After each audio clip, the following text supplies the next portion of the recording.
Good evening, good evening, good What's up? evening, everybody.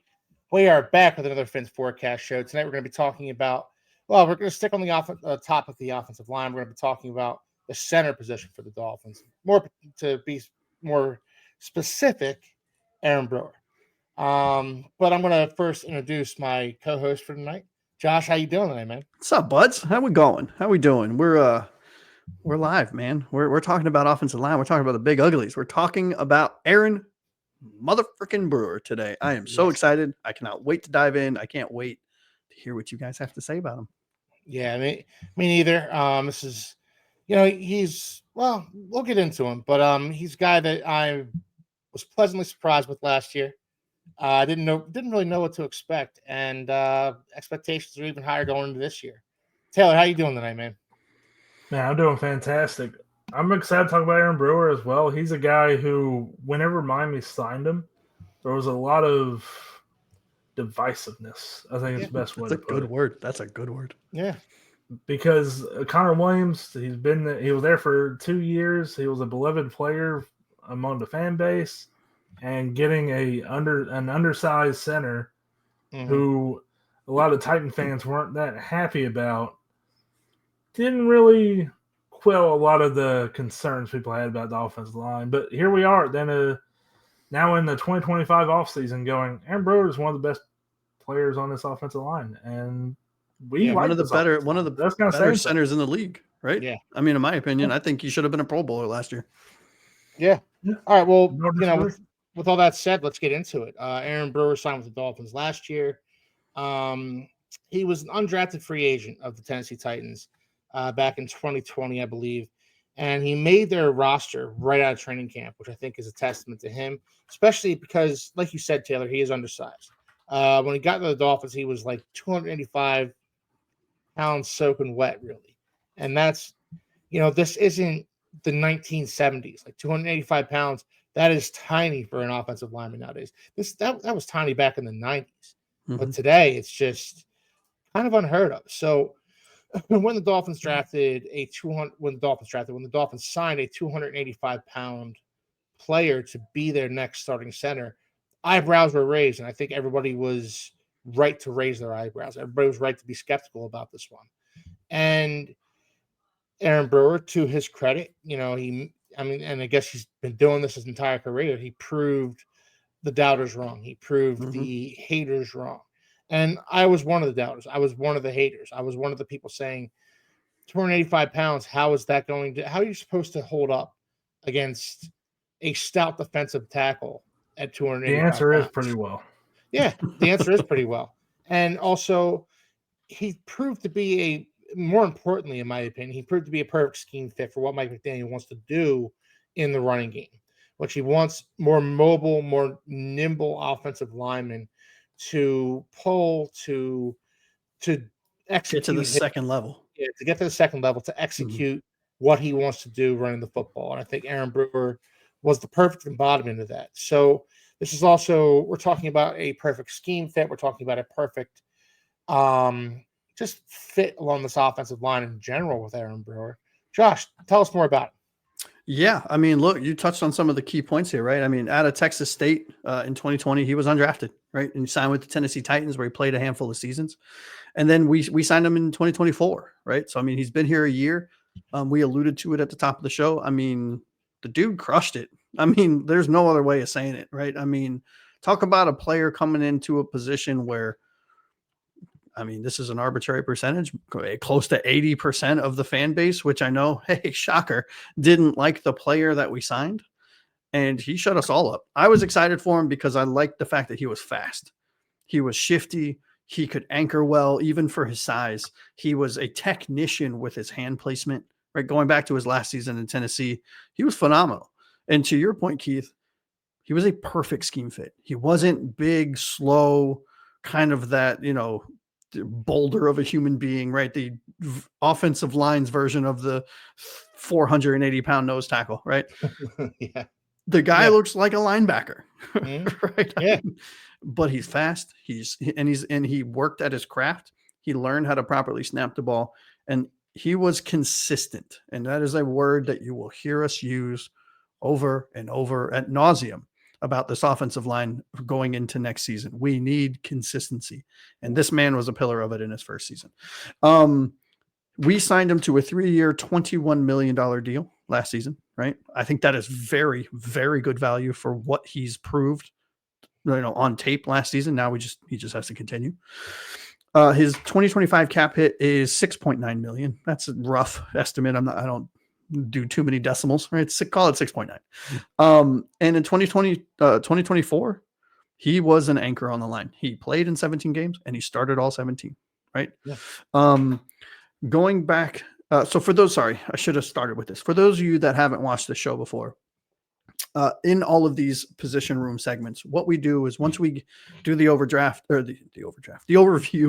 of the specific position that we're talking about, and when we start going player by player, I will start off by doing kind of what I'm doing now, right? A high overview, when he was drafted, how long he's been with the Dolphins, what is his cap hit, what does his contract look like, what is the last kind of 5 years where applicable, and then I'll pass it over to to Taylor to do. Hold on, I got to look. I want to make sure I give you your prop, Taylor.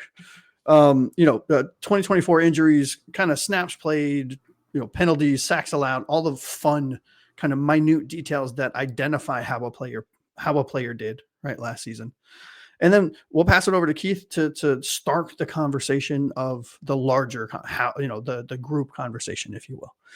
So looking at the last 5 years, and really I'm going to go over the last 4 with the Titans, right? In 2020, he played in 12 games and he started 1. He was an undrafted rookie. In 2021, he played in 12 games. He started 5. He split guard duties on both sides, right? In 2022, he played in 17 games. He started 17 games. He was a full-time left guard. And then which I thought was interesting, in 2023, with the Titans, he played 17 games. He started 17 games, and he made the full-time conversion over to center. And then we signed him to be our center. Taylor, you're up, buddy.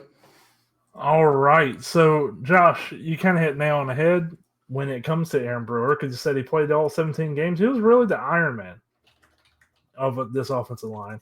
He had 1,138 offensive snaps, 9 penalties. We'll get back to that here in a second.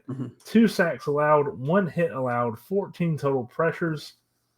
And in terms of, the injury history in 2024, obviously, not really anything really to talk about, which is great. Aaron Brewer was a guy for me that I wasn't really I won't say I wasn't a big fan of this signing, but it was something to where Connor Williams and a bunch of the center position with the Dolphins has kind of been a not great spot. I wasn't even a big fan of Mike Pouncey. So getting Connor Williams a guard, getting Aaron Brewer an undersized center who was a guard, you're going, man, can Miami just get a normal center for once? But then you look at what Aaron Brewer did here and what he's been for the Dolphins, this tone setter. Man, I'm excited to really get into this conversation because he's one of my favorite players on this team. Mm-hmm. The only thing that I really think he can clean up is penalties. Him and Julian Hill were really bad. How many did he have last year? 9. And I think Julian Hill also had 9. Jesus. You're pronouncing his name wrong. It's Jillian. And Keith, you're muted if you're talking. Whoops. Sorry about that. Yeah, Jillian Hill. Taylor, do you have a breakdown of what those penalties were from Aaron Brewer? Because I think the majority of them were holds. I do not, but I do think they were mostly holds. I can find out while you guys are chatting. All right. So, yeah, Aaron Brewer was a guy, again, undersized, came in, did a heck of a job. He did break his hand in training camp last year. I don't know if you guys remember that. No, I don't remember that. Yeah, he broke his hand in training camp last year, and there was, speculation that maybe he wouldn't be ready for the start of the season. He was out of training camp for a good while, actually, 2 or 3 weeks. Yeah. And it was enough to where it was a problem for a lot of fans going you go sign an undersized center. He's not even going to play for you. What the hell is Greer doing? Which, in a lot of cases, a very fair question. But here, but anybody can break their hand. I mean, even the biggest of guys can break their hands.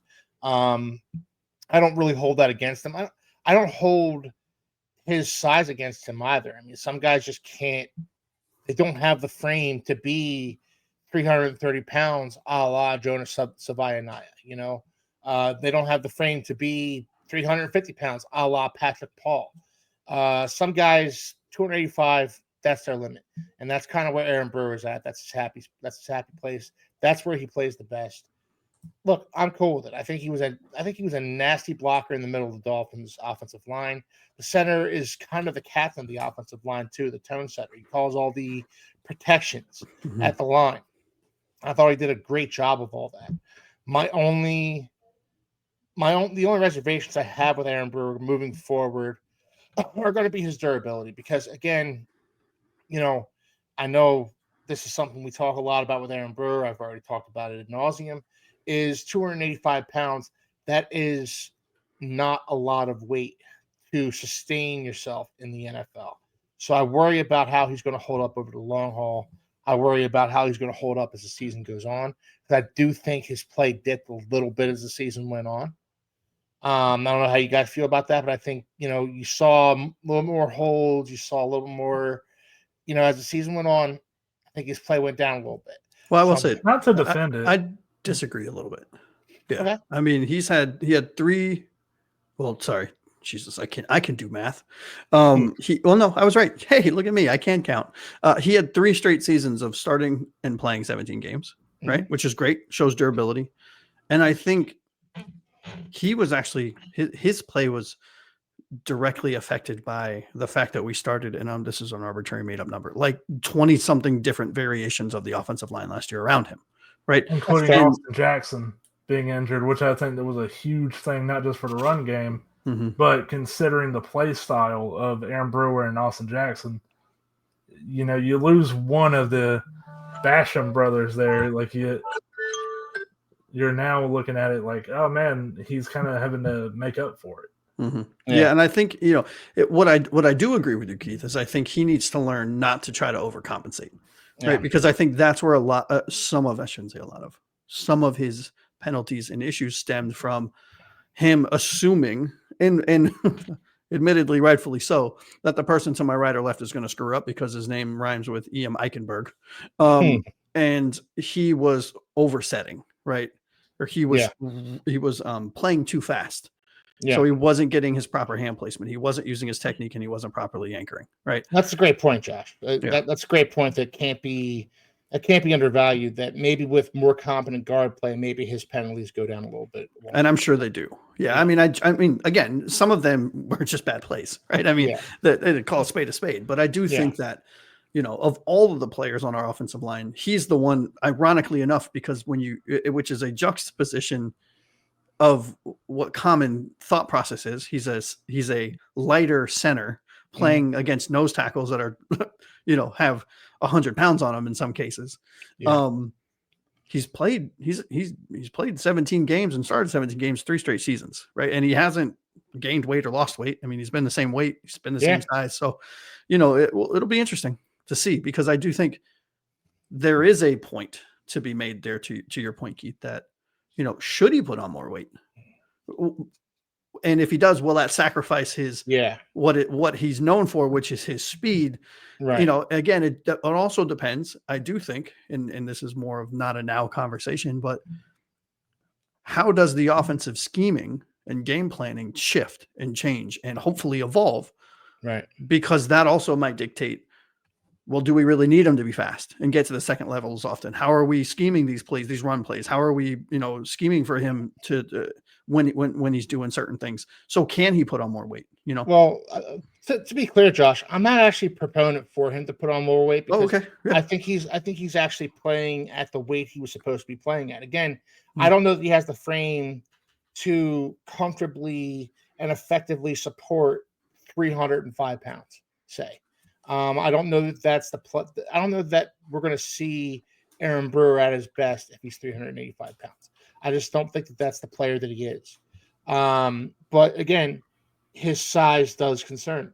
And, that doesn't mean I think he should gain weight. I just think that, his size will always be a concern. Will always be something that's in the back of my mind as something that, could turn into a problem at some point. And Keith, correct me if I'm wrong, but I think what you're getting at is Yeah, he's durable now, but with the frame he plays Yes. at, it's something that one day you feel your fear that like the wheels are going to fall off. Yeah, and that's exactly my point, Taylor. As a matter of fact, yeah, Yeah, and conversely, that's what people have talked about with somebody like Derrick Henry, Mhm. with different position entirely, for a long time now because of his frame being so different. He's a Mhm. taller back, a skinnier back. It's like, well, the way he is, like he's gonna fall off at some point. Still trucking over there for Baltimore again, running back the center, but yeah, I think some players are just exceptions. Yeah. yeah. Well, speaking of except, are you guys ready for this? All right, everyone, sit down for a second. Aaron Brewer played every single offensive snap in 2024. That equated to 1,139 total snaps, right? Most of any center in the NFL. Damn. He also, you ready for this? Had a top 10 run blocking grade from PFF for the entire season. Yeah. And that's I mean, the thing. that's man. crazy. And I didn't brought even this know that. up. That's crazy. I brought this up earlier. The thing with Aaron Brewer that impressed me so much is I thought, oh man, undersized center. Sure, he's going to be fast, but what is he going to really do in this offense? And then I started to see him move people. I started to see him get there with momentum and pancake defenders. I think there was a Jets game, the first Jets game. Man, it was a beautiful play. I could have just watched that on a loop, if not for the Dolphins having that incredible comeback at the end. But man, just he's such a anomaly of a player to me. Yeah. I'm not saying like he's a top center in the league or or he's complete crap and this is just a anomaly of a season.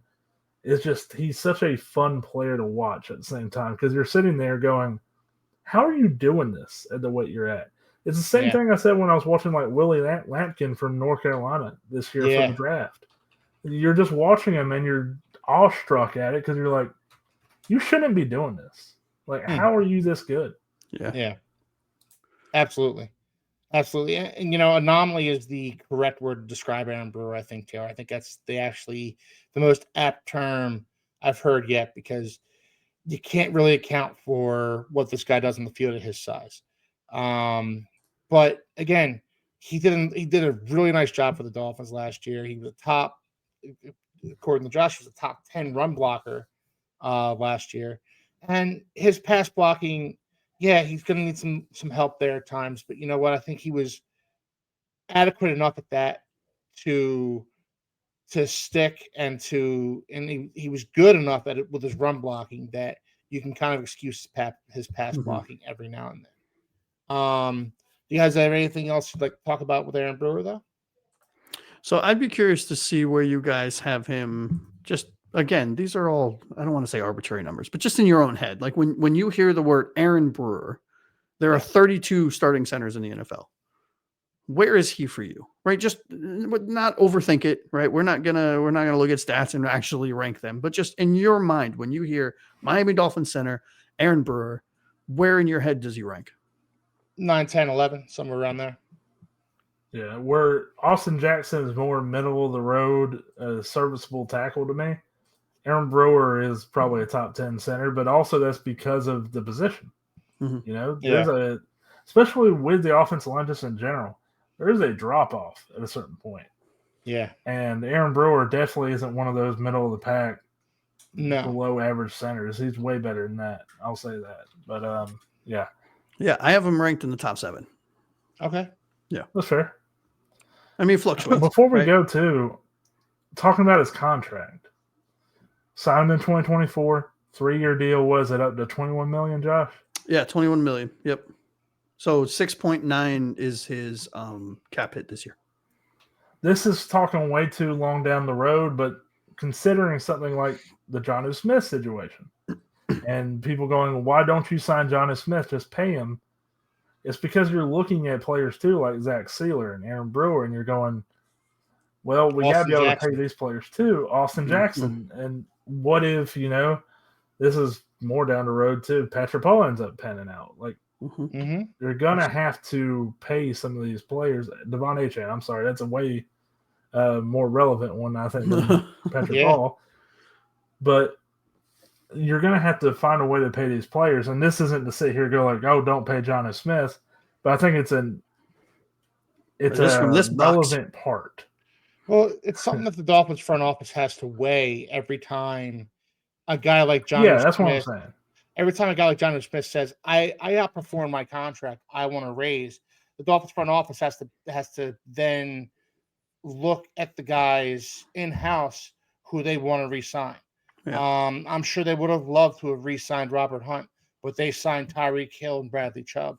I'm sure they would have loved to have re-signed Christian Wilkins, but they brought in Jalen Ramsey, and they brought in, insert guy here.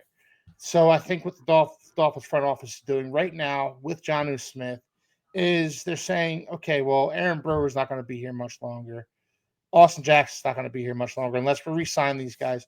And, there's a number of guys on this roster that we'd like to see come back.